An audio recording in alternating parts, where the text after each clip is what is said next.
This is your ultimate stop for everything sports. The Golden State Media Concepts Sports Podcast. Should I say more? From the NFL, MLB, the NBA to MMA, it's all in here. The Golden State Media Concepts Sports Podcast. Listen now.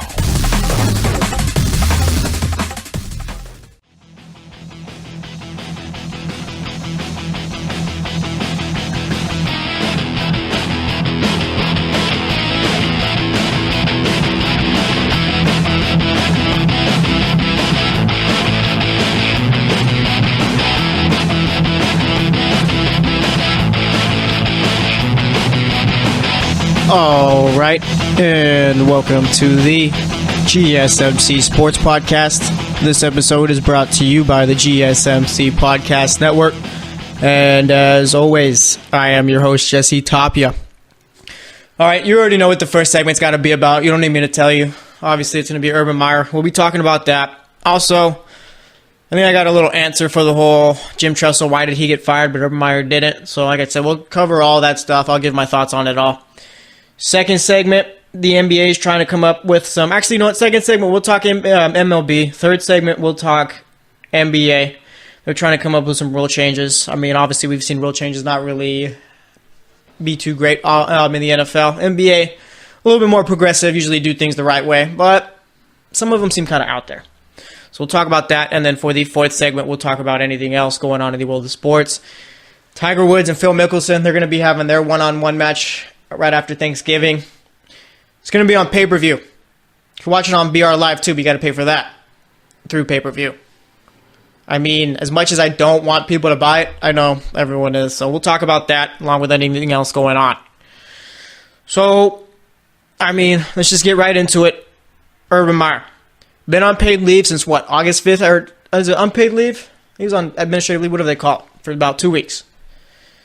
Yesterday, we found out his fate. Yesterday, Ohio State Board of Trustees, president and all that, were having a meeting. Took about, 10 hours, I think it was. Urban Meyer was there for some reason. I still don't understand why you have the man you're deciding what you're going to do with his future. Why do you have him there? I mean, I don't know. College football is weird, and we're going to talk about that too. But either way, they gave their press conference. Urban Meyer suspended for 3 games. Going to be missing the Rutgers game, Oregon State, and then TCU. 3 non-conference games, everyone's been saying. Technically, it's 2 since Rutgers, but everyone's been making the joke. Rutgers play like a mid-major school, or let's go Division II. And it's the truth. I mean, Rutgers is absolutely terrible. So he's suspended for those 3 games. Now, my thoughts on the press conference. Actually, let's go. We'll take it section by section. My thoughts on the suspension. I'm not sure how much was out in the open and how much was understood from this whole situation from both sides. Ohio State fans, Ohio State school, and people who wanted Urban Meyer suspended. I feel like there was a lot more information left out there that no one looked for or saw, or I guess just ignored. I mean, it's a bit of a sticky situation here, obviously. But Urban Meyer, as far as the suspension, I guess he didn't, I don't know, it was weird. Like, the way Ohio State, worded their investigation and all that, they made it to where a suspension is fitting. If, there was, phrases such as deliberately lying, there was talks about his medication, and how he can't remember stuff sometimes, and how he wasn't, he didn't really break any rules. He was just ignorant to the fact, I guess. Pretty much. Didn't dig enough. Didn't ask enough questions. Stuff like that. So the way they worded it was to keep Urban Meyer around, and I guess they succeeded because, like I said, he's only missing the first 3 games. Obviously, there weren't people happy about it. People thought he should have got suspended. I wouldn't have had a problem with him being suspended. Because, I mean, the guy, in the investigation also, it talks about erased text messages. And I think we all know, we've all erased the text from time to time. If you say no, I mean, you might be the best person on the planet, or you're just a flat-out liar. But you delete a text message because you don't want it to be seen. Urban Meyer deleted text messages. asking people how he deletes messages from years ago and all that. Come on now, we're just going to give him the benefit of the doubt. Oh yeah, Urban Meyer just wanted to clean up some space on some storage on his phone. Come on now. No one deletes text in this day and age. Why? Because you don't see them. Eventually they all go back. No one's going to scroll back to see them, so there's really no reason to delete them. Plus, you delete your text messages, you lose all the other text in the conversation, any funny stuff or anything like that. So no one deletes text in this day and age. You only delete them if you got something to hide. Urban Meyer, I think, lost the benefit of the doubt when he was at Florida. Lest we forget. Let's not forget, dudes were getting arrested day and night. And people say, oh, that's not Urban Meyer's fault. That is the kid's fault for getting suspended. First thing they talk about when they go to recruit. Ma'am, sir, parents of whoever, we'll take care of your son. Keep him out of trouble. Make sure he's in good hands. They all talk about that. And I can only imagine like what kind of speech Herm Edwards is giving to these parents. Because you know Herm Edwards is like legitimately serious. Arizona State, they're going to have about 7:30 p.m. curfews. No Twitter, anything. But getting back to the fact, yeah, that's usually what these coaches are telling these parents. We'll take care of your son. They'll be in good hands. They'll be at school. They'll be on the field. No time for anything else. So that's why it falls on Urban Meyer. Plus, I was doing a little research because 2009 and all that stuff at Florida was years ago. So I was reading up. And there was sources. I can't remember which article I got it from, but nonetheless, they talked to former players and all that, and I think there was a time where Percy Harvin and a couple other guys got suspended for failing a marijuana drug test. They had their first game of the season coming up, and they didn't get suspended technically. Urban Meyer puts a walking boot on them, and again, this is all according to player sources and all that from what I read. Put a walking boot on them, said they're injured and they can't play. They didn't get suspended or whatnot. And a lot of those guys did end up getting suspended and all that, but, I mean, the culture Urban Meyer had around that Florida team, it was all bad. I mean, I was reading up, players doing whatever they want. Urban Meyer did have his favorites and all that. Guys weren't getting punished consistently the way everyone else was or anything like that. So, I mean, Urban Meyer, we already know, wasn't the, I guess, greatest coach, overseer at Florida. I don't want to say he was a bad person or anything like that at that time, but, I mean, if you want to call him that, go ahead. So then we get to Ohio State. Like I said, Urban Meyer doesn't really have the benefit of the doubt with me. I mean, watching his press conference yesterday, everyone was talking about it. Reporter asked him, what does he have to say? Does he apologize to Courtney Smith? I can't remember the exact question or whatnot, but he brought up Courtney Smith. And he says, I'm sorry to everyone who's had to go involved and stuff like that. He didn't directly apologize to Courtney Smith or anything like that. But I mean, he didn't do himself any favors. Urban Meyer could have saved face a bit here and just looked like he didn't care. Urban Meyer didn't care. That's what it was. Let's be real here. Urban Meyer did not care. Urban Meyer didn't want to be there. Urban Meyer didn't think he should have been suspended. He just didn't care. And, I mean, we all saw it. I'd say the AD was probably showing a bit more as to remorse and all that. But Urban Meyer, not really too fond of him. Like I said, you had Florida, now here. I mean, usually when this stuff follows you around, it's consistent. And one problem with Urban Meyer is that Zach Smith should have never been hired. He should have never been there, and it should have been avoided. Talked about it, the hiring process and all that. The AD says that Meyer never told him about Smith's prior incident in 2009 as far as domestic abuse. Urban Meyer should have. I get that Urban Meyer is really close with Smith's family. I think his grandfather might have been his mentor. It was his father. Either one. It was one of those. Maybe it's one of those kinds it's pretty much watching his back, looking out for him. But when it comes to that stuff, you can't really do that. So Urban Meyer not saying a word when they were going through the hiring process with Zach Smith is a problem. Again, if Smith isn't on here, then I guess Urban Meyer... And that's one thing, too. I mean, this whole story completely got shifted to Urban Meyer instead of being a problem of domestic abuse. I don't want to say it became an Urban Meyer witch hunt because he was a problem here, but I feel like there was a bigger issue at hand here. If you understand what I'm saying. But either way, I mean, nothing you can do now. Guy suspended for 3 games, didn't end up getting fired. Zach Smith is gone. I feel like everyone, I guess, just got what they deserved, I guess, amongst Urban Meyer, the AD, and Zach Smith. Zach Smith, like I said, should have never been on that staff. Urban Meyer should have been smarter. And, I mean, come on with the whole he wasn't deliberately lying and all that. Don't give me that baloney. I mean, really? Also, Ohio State basically hiring in-house investigators? Come on now.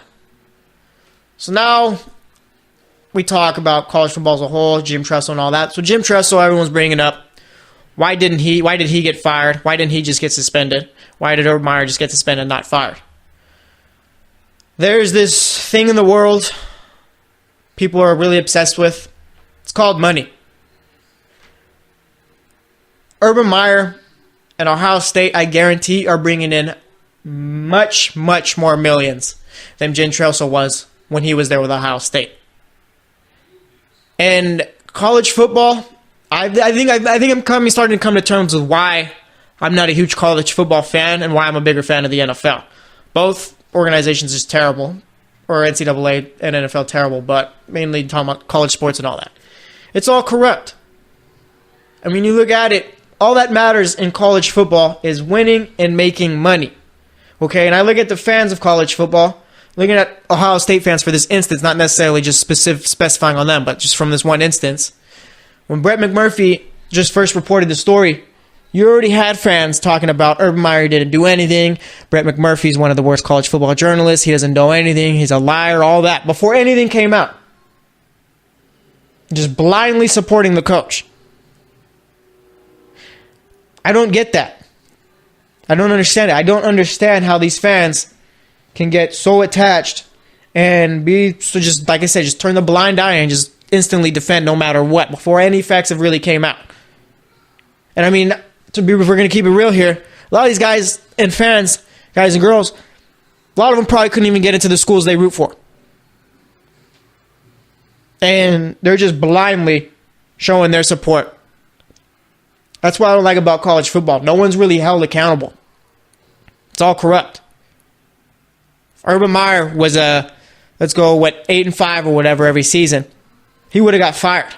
But since Urban Meyer's got 3 national championships, is basically one of the best head coaches in the world right now amongst college football.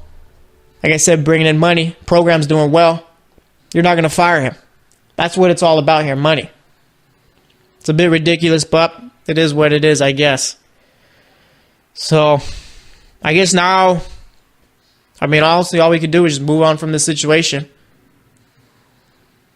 It seems that Urban Meyer probably, if you look deep down into it, should have been fired. Won't be.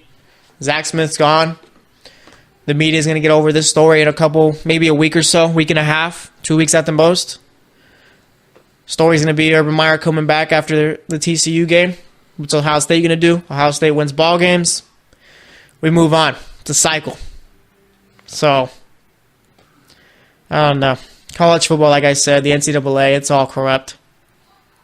But people turn the blind eye to it. So, that's all I got to say about that. Next up, we'll be talking MLB, so stay tuned and I'll be right back.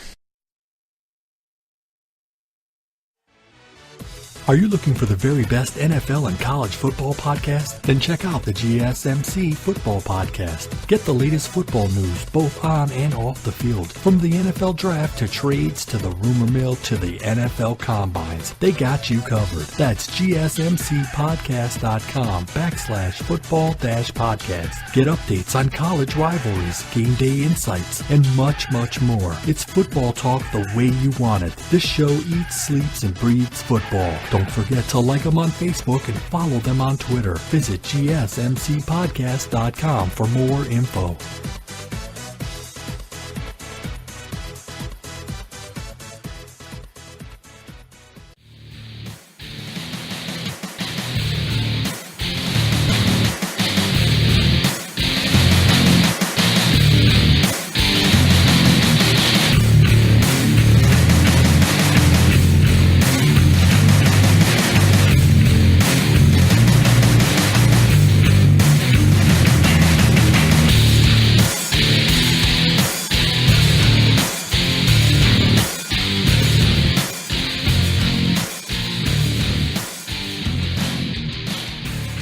All right, and welcome back to the GSMC Sports Podcast. First segment, we talked about the whole Urban Meyer situation. So now we move on, talk MLB. Yesterday we talked about the Red Sox, them being on a 3-game losing streak, whether or not it was panic time. Obviously it wasn't. They ended up beating the Indians last night, also beat them today, and we'll talk about that. They beat the Indians yesterday 10-4. Carlos Carrasco started off decent, but then once the fourth inning got here, I mean, he gave up 4 runs that inning, and that was basically all she wrote there. Exits after the fourth, and the Red Sox just added on, 4 more runs after that. Ended up winning 10-4, like I said. Brian Johnson also pitched yesterday. Started off shaky. Didn't even go 5 innings, but, I mean, when you got Brian Johnson and you're the Red Sox, you don't really expect him to go 5 innings. That's not the type of pitcher he is. He's not going to be a guy in the postseason rotation or anything like that. So, yeah, he goes 4 innings. Well, pitched into the 5th, only got 1 out, gave up 2 runs there. 3 earned runs, I should say. So, yeah, Red Sox won there. Bullpen did well to keep it pretty much the distance. Matt Barnes coming away with the win. Carlos Carrasco with the loss. And Carlos Carrasco's really struggled against the Red Sox, too, over his career. But you're looking at it. They played today. David Price also pitched in that one. David Price went 8 innings, I believe it was. Red Sox ended up winning 7-0. So, I think we can all calm down a bit, trying to take the crown off of them as far as being the best team in baseball right now. Cleveland, though, I'd say it did impress me here in this series, splitting with Boston, obviously. And Cleveland's been flying under the radar, so this was a good series for them to get a couple in. But let's see if there's any news going on in the MLB. Right now, the Dodgers are in an absolute slump. It is ridiculous. I mean, I don't know what happened to this team. I don't. Kenley Jansen can't pitch anymore. I mean, it's not what they were planning for. But I mean, let's be real here. Let's talk about the Dodgers for a bit. The Dodgers, they are the Toronto Raptors. They are Peyton Manning for the majority of his career. Meaning, great regular season teams usually, but when the playoffs get here, they stink it up. Now, more times, and Peyton Manning, I think Peyton Manning, we'll remove him from this comparison. Let's just compare him to the Raptors. I mean, sometimes they look great during the regular season, give you high expectations, then they come up short. And I feel like the Dodgers' MO, probably since the last time they've won the World Series, which was way back when in the 80s. Was it 88? Might have been 88. I mean, all they do is come short. Trade deadline this year. You get Manny Machado, Ryan Dozier. You're coming up short. Not even sure they're going to make the playoffs. I doubt they make the playoffs. I mean, let's look at the standings right now. We're competing for the top spot in the NL West for a lot of the season and just seemingly fell off. Right now, they're 4.5 back of the Diamondbacks. Diamondbacks are hot right now. They're 3 games back of the Rockies. Rockies are playing good baseball. How about we check out the wild card? Maybe that's a better situation for them. Looking at it, 3.5 back of the second spot Brewers. I mean, it's not really great. Plus, you got a lot of good teams ahead of you, Phillies, Rockies. So, I'm not really sure what is it with that team. For some reason, every time they seem to go all in, always come up short. It just seems like they're coming up shorter than usual, meaning they're probably not even going to make the playoffs. You're going to be losing Manny Machado, too. I highly doubt he re-signs with the Dodgers. So, I mean, we'll see what ends up happening with this team. But, like I said, it's just their MO has been we fall up short, and that's all it is. I mean, obviously, bringing on Machado was a World Series winning move. I mean, look at last year. Came up short. Every year, come up short. Sometimes it's just how it is for these teams. They're the Clippers. They're the Clippers and they're the Raptors. Perfect. Clippers had all kinds of talent on those teams. I'm sorry to get all NBA on this segment, but it's a decent comparison. Clippers, Chris Paul, DeAndre Jordan, J.J. Redick, Blake Griffin, bunch of solid players, good head coach in Doc Rivers. I mean, looked like they had enough to go to a finals, but always came up short. I'm not trying to bag on Dodgers fans or anything, or Dodgers the team, but it's the truth if you really look deep into it. I mean, Dodger fans might be mad at it, but come on. Some teams, it's just the way they are, like the A's. They'll have a hot season or two, won't do much in the playoffs, then trade away all their players. That's just the way it is. So let's see what else is currently going on in the MLB. Yankees, another player hitting the DL, Aroldis Chapman, got tendinitis in his knee. I mean, they lost, 9-3 to the Marlins yesterday?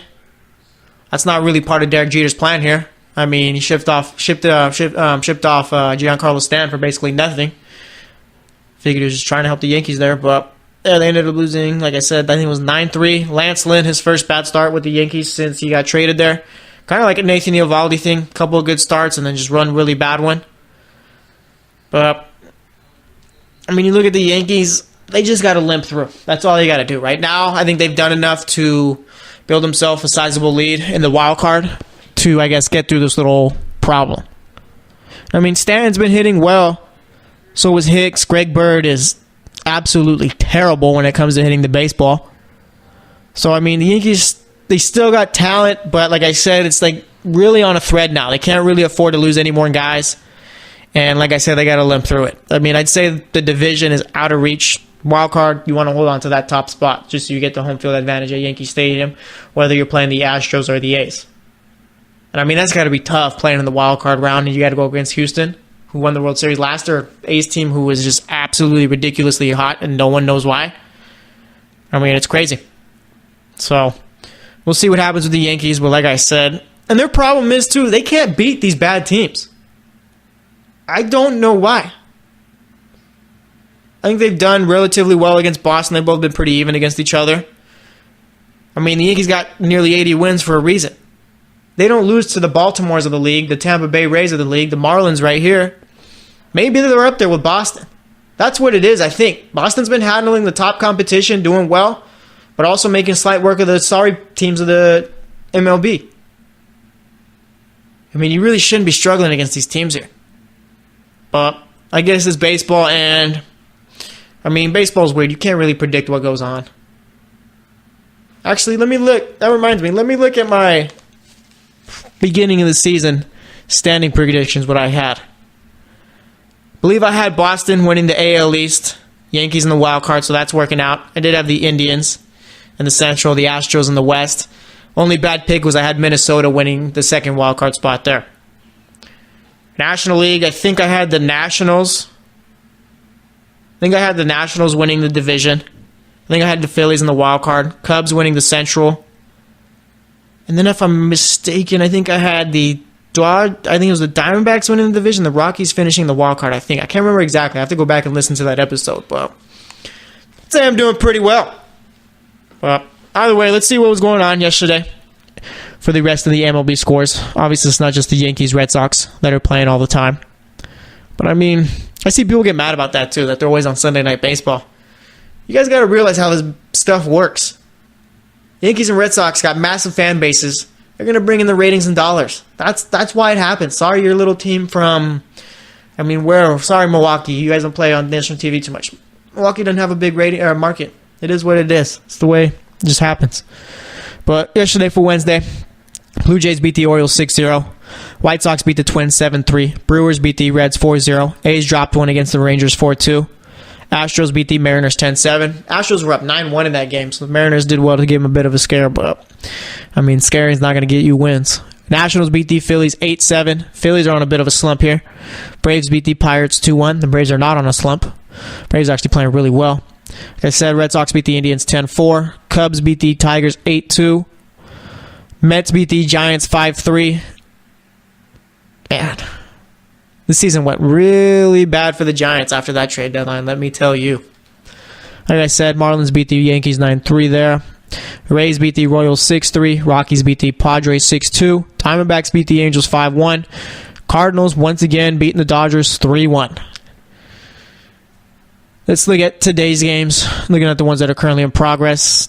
Padres, Rockies currently top 5. 0-0 there. Phillies beat the Nationals 2-0. Aaron Nola versus Max Scherzer, probably two of the best pitchers in the National League. This could have been a game that maybe tipped the Cy Young race. Nola come out with the shutout here. What more can you ask of the guy? And Scherzer pitched well also.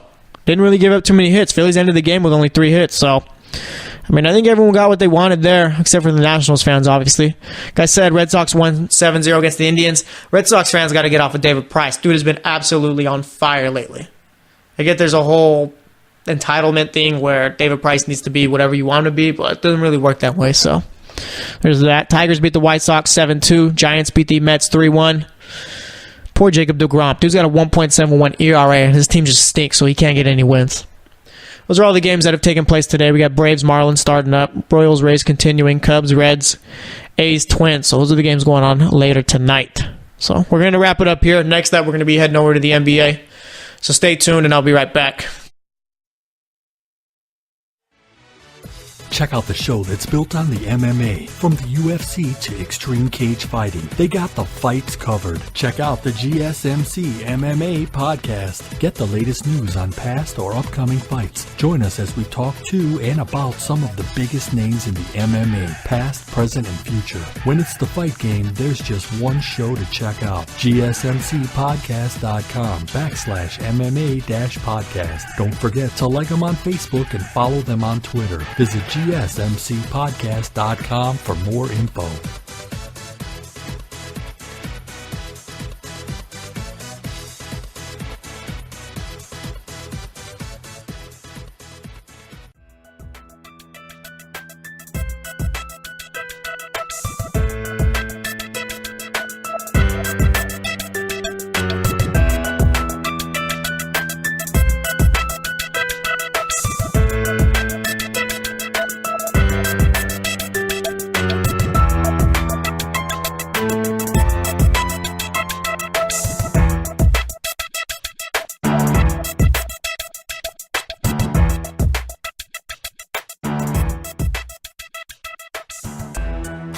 And welcome back to the GSMC Sports Podcast. The NBA is so cruel, man.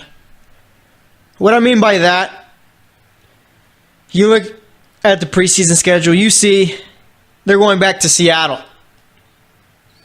There's going to be a game played there. You're like, oh, that's nice. Seattle gets a basketball game. Sucks that it thinks that they don't have a team, but at least they'll have a game to watch. Who's playing? The Warriors and Kings. Seattle gets to see their old player, Kevin Durant. And they also get to see the Kings, who were supposed to be moving to Seattle. That never happened. I mean, when are we just going to move the Clippers over there? I mean, let's be real here. We know fans of the NBA don't really understand why the Clippers play in LA. It's the Lakers' city. Leave it at that. The Clippers don't need to be there. I'm not even sure Clippers fans like the fact that they're in LA. Move them to Seattle. It's that easy. I mean, why not? I saw that Steve Ballmer, the owner, wants to move him to Inglewood. It's still too close. It's right there. What are you going to become, the Inglewood Clippers? I mean, come on now. Go to Seattle already. No one wants you guys in LA. It's harsh, but it's true. I mean, it's bad enough that sometimes you got to play with the Laker banners up there. Come on now. Some pride. But either way, I mean, I guess in all seriousness, it'll be nice for Seattle to see Kevin Durant once again. I'm sure Kevin Durant's going to enjoy it. Honestly, Seattle's probably the only city that has a bunch of fans that still, like, all universally just love Kevin Durant. Not universally, that's not the right word. But you get what I'm saying. I don't think there's anyone in Seattle that really hates Kevin Durant. Supposed to lead their franchise. They get moved to Oklahoma City. And I think that's what's going to end up happening once Seattle ends up getting a team again. Kevin Durant will return back. And you know what? That's how he saves his legacy, going to Seattle. Or you go play for like the Charlotte Hornets and just basically try and lead them on his own. I guess that's what everyone wants, right? Kevin Durant to just be a leader. And that's one thing too. You can't really count on these guys to be leaders, even though they're one of the, like, some of them are the best players in the NBA. Kevin Durant's not a leader. He's not an alpha. And I'm not trying to say that in a bad way or anything like that. It's just the truth. Steph Curry's the alpha on that team. He's the face. He's the leader. Some guys just can't be alphas, and it's fine. Russell Westbrook, alpha. Chris Paul, I think he struggles with that power. Blake Griffin, I don't really see him like that. I think he's more so a guy. He's not a leader. Guys like DeAndre Jordan. LeBron, obviously alpha. Kawhi Leonard. I don't know about Kawhi Leonard. Are we sure he can lead a team? I think he can. Yeah. I don't want to question too much. Just the guy is just... He doesn't do anything. He just goes out and plays basketball. It's ridiculous. Like, you get what I mean. But, yeah, you can't expect these guys to be leaders. But anyway, NBA trying to change up some rules. They might be doing a little too much here. So they're trying to change up the clear path rule. So, clear path to the basket, they say. would be a play in these three instances. Personal fouls committed on any offensive player during his team's transition scoring opportunity. When the foul occurs, the ball is ahead of the tip of the circle in the back court. No defensive player is ahead of the offensive player with the scoring opportunity that the offensive player is in control of the ball or a pass to him has been released. The defensive foul deprives the offensive team of transition scoring opportunity. So there's that. NBA also says there's a rule that could eliminate the need that a play starts in the backcourt. Let's see, referees no longer need to make judgment calls. There's also one where the NBA, instead of getting it off, like if it hits the rim, a shot hits the rim and the offense gets the ball, like they get an offensive rebound, the shot clock goes back to 24. They're saying it might just do it to where they reset it to 14. Like, why? What's the point of that? I don't get that. Why not just keep it at 24? Honestly, what's the rationale of changing it from 24 to 14? Like, I don't understand. I don't think that changing it, like leaving it like the shot clock going back to 24 after an offensive rebound really slows the game up or anything like that. I don't get why we're punishing the team offensive rebounding, giving them less time now, because maybe Robin Lopez or Brook Lopez couldn't get a rebound. And I use them because, I mean, those dudes are about 8 feet tall but refuse to get in down low. For some reason, they think they're three-point shooters. And it's more so Brook Lopez. Robin Lopez is just kind of out there with his afro. Brook Lopez thinks he's, I don't know, like Ray Allen or something. The dude will take threes and does not rebound the ball. He'll come down with like 5 rebounds a game or anything like that. But for his height, the dude needs to be about 10, double digits at least in rebounding. So, I mean, the NBA is trying to change rules. Clear path one. I mean, just as long as I can say, oh, yeah, that's a clear path foul, and it is one, that's fine. The shot clock rule, I don't understand that. They also expanded the definition of the hostile act. So that way you can use instant replay more. I mean, I guess that's good. But like I said, I don't understand the whole, if you get an offensive rebound, it's now 14 seconds instead of 24. We're going to be voting for the rule changes on September 20th and the 21st. Need 2/3 majority to pass. Oh, they say that the changing it to 14 seconds after an offensive rebound will increase shot attempts. I mean, like what? A few more? 5 more shot attempts? 6 more shot attempts? How's that going to create more shot attempts? It's just going to get a quicker shot off. You're still going to get... That makes no sense to me. All right, let's dissect this one. So the NBA says that they're thinking of changing the rule to where if you get an offensive rebound, the clock resets to 14 rather than 24. Why? Because it'll increase shot attempts. The only way, maybe they got to be thinking like faster shot attempt here. Because either way, you're still getting 1 shot up per 24 seconds. The only way you get another shot up is if you get the offensive rebound. This is all kind of redundant, isn't it?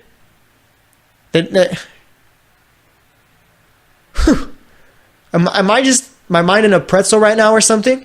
I'm being serious. You look at it. You get 1 shot per 24 seconds. If your team comes up with the offensive rebound, you get another possession. You will also get another shot. How does that switch it up? It's just a faster shot up now because you have less time. I mean, the only way I guess you increase shot attempts is if you make a rule where it's better to get offensive rebounds, like where it makes it more easy. I don't know. Like I said, my mind just might be in a pretzel and I'm just not getting it and you guys aren't. You're just screaming at your phones or car radios or whatever, but I don't get that.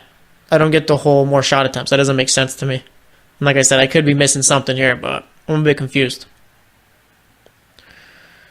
So let's see, anything else going on in the world of basketball? I believe that's pretty much it right now. August, I guess, is the July in the NBA, meaning July in the NFL is absolutely just completely boring. Nothing's going on. NFL is just handing out suspensions. Guys are getting arrested here. In the NBA, August is basically, I mean, nothing's happening.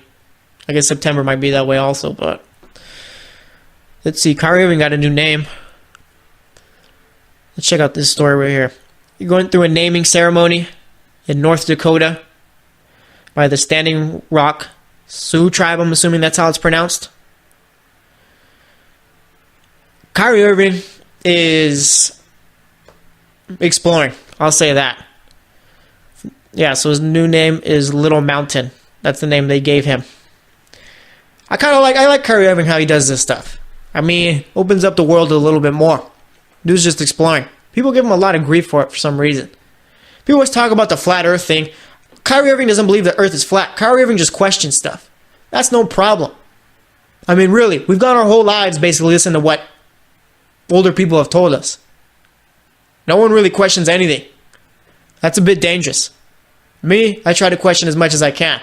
Not to the flat earth extent, but basically understanding why I'm being told this and understanding why it's true or finding out that it's not and I've been lied to. So, like I said, I don't have a problem with Kyrie Irving going out exploring. I have no problem with him saying the earth is flat. And like I said, he doesn't really think the earth is flat. He's more so questioning it. But, that's not going to create the headline. So, that's all I got to say about that. Now we move on. In the next segment, we'll be talking about anything else going on in the world of sports. So, stay tuned and I will be right back. Are you looking for help for your fantasy football team? Check out the GSMC Fantasy Football Podcast. Get today's best advice on who to start, who to sit, even who you should draft. From sleeper picks to red-hot lineups, they got it all covered for you. That's gsmcpodcast.com/fantasy-football-podcast. We'll cover traditional leagues, dynasty, PPR, even IDP leagues. When you need fantasy help, there's just one show to hit up. Don't forget to like them on Facebook and follow them on Twitter. Visit gsmcpodcast.com for more info.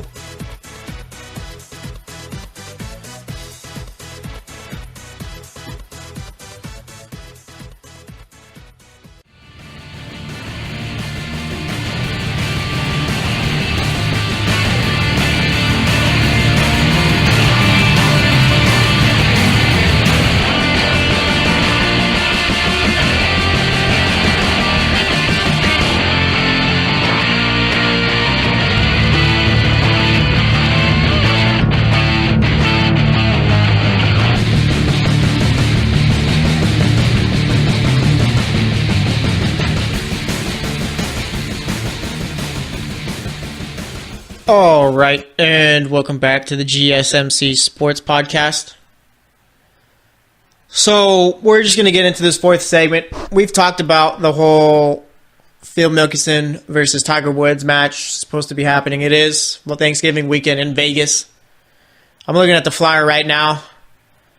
It's got a lot going on. I'm getting the kind of feeling like this is kind of like a boxing poster. You got two fighters on here. It's kind of structured that way with the lettering and all that, the font, I should say. It's also reminding me like an old Western Most Wanted person type of flyer, given the top font where it says the match, also the color of Phil Mickelson and Tiger Woods. I mean, this is a money grab. You guys know that, right? Like, this is a money grab. Because if it wasn't, it wouldn't be on pay-per-view. And I'm trying to tell myself no one's going to buy this stuff because people are smarter than that, but people are going to buy it. You guys are going to buy it. I mean, I guess maybe a few years ago it would have made sense. And I guess this is kind of reminding me of Floyd versus Manny Pacquiao. Everyone wanted that fight 5 years before it happened. I'm sure everyone wanted Tiger Woods and Phil Mickelson to play each other. I'll go 10 years before it happened, given we got to give some leeway for Tiger Woods in his little incident that one time, that one Thanksgiving weekend. That happened on Thanksgiving, right? I think it did. Man, Tiger worked himself up, but I mean, it's going to be on BR Live, Bleacher Report's little live streaming thing, but again, you got to buy it through there still. I guess it kind of takes away from it, man.